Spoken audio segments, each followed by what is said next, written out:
Hi, and welcome to The Apologician. We're continuing to look through Hemant Mehta's 78 Questions for Christians. Question 8 begins a new topic. It's about prayer. And so I'm going to have to divide them into a few separate categories. And if anything, they do reveal that Hemant has some pretty strange ideas about prayer that well-read biblical Christians would really never hold to. So before I begin to deal with questions individually, I'll first do a quick little critique about the categories they fall into. One of the other things that Hemant does in his questions is that he attempts to impose a false dichotomy.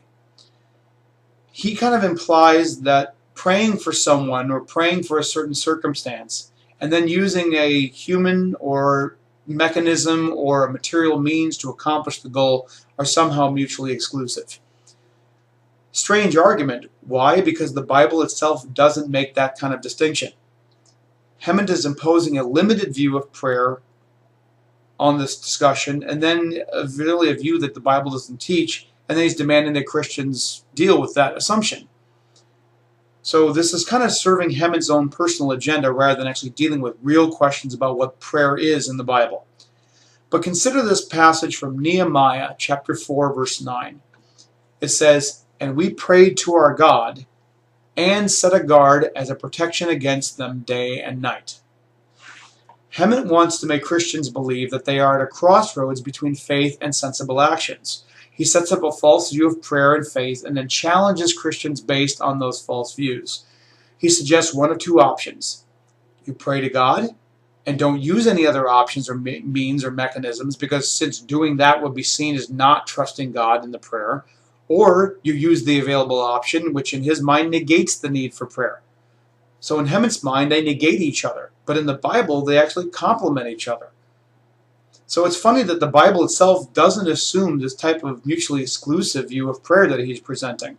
And so many of the implicit criticisms of his questions presuppose this view of prayer.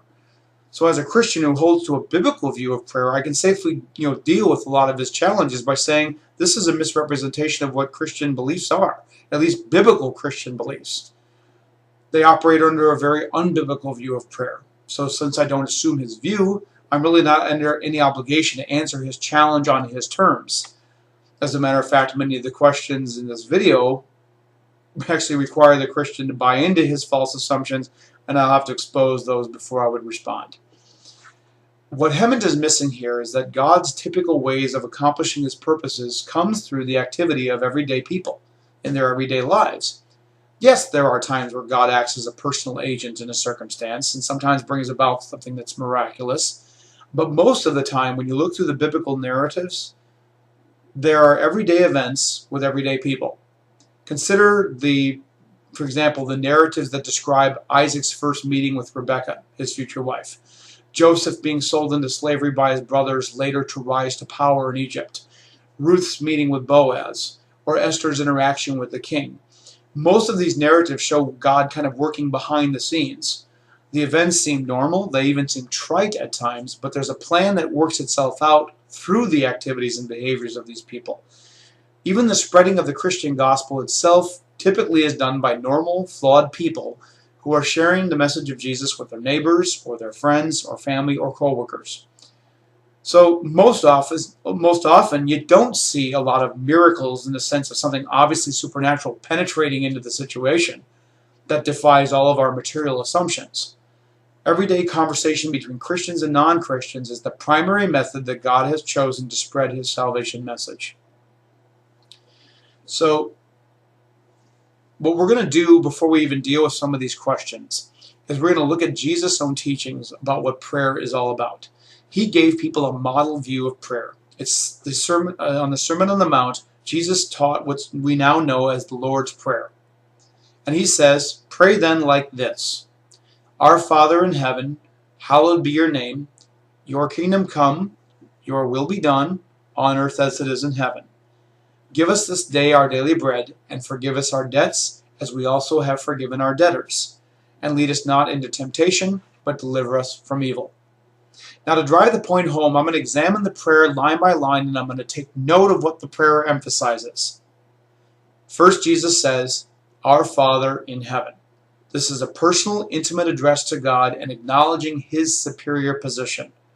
He is in heaven, we're on the earth.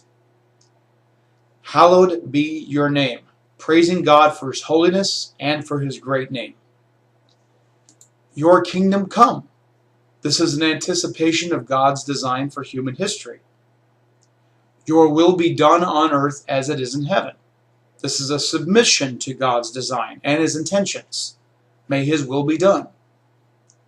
Give us this day our daily bread, which is a petition for the day's basic material needs.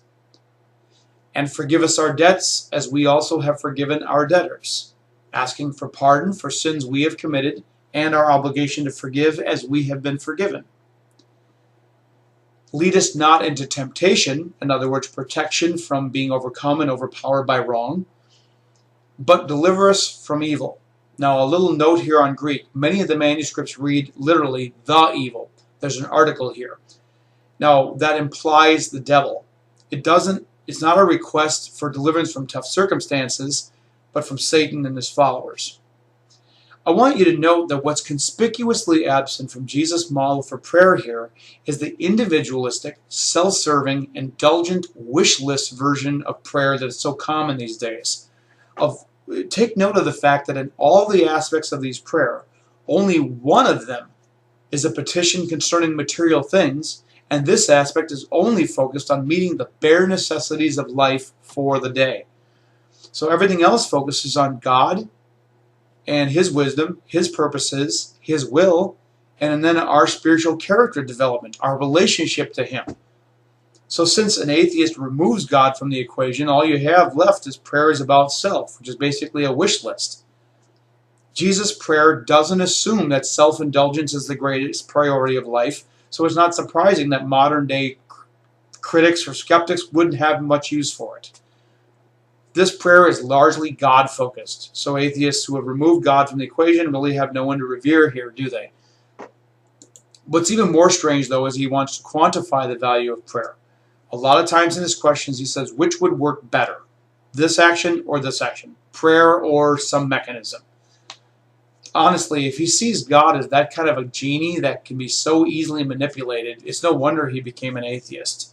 His view of God is way too small, because he presents us with a God that is not worthy of any respect. It's more of a God who is an indulgent, benevolent grandpa at the mercy of spoiled brats. So the first questions I'll tackle in this video, and then we're going to continue on in the next one, are questions 8 and 9. I'm putting them together.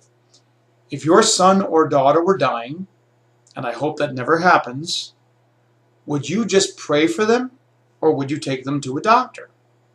And if you do both, which one do you think has more of an impact?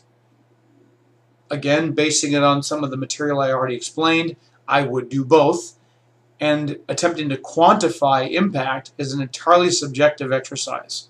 I've already addressed Hammond's built-in assumptions about prayer. I've shown the Nehemiah 4:9 passage, which assumes that you can pray to God and still engage in a human mechanism or some type of a sensible action.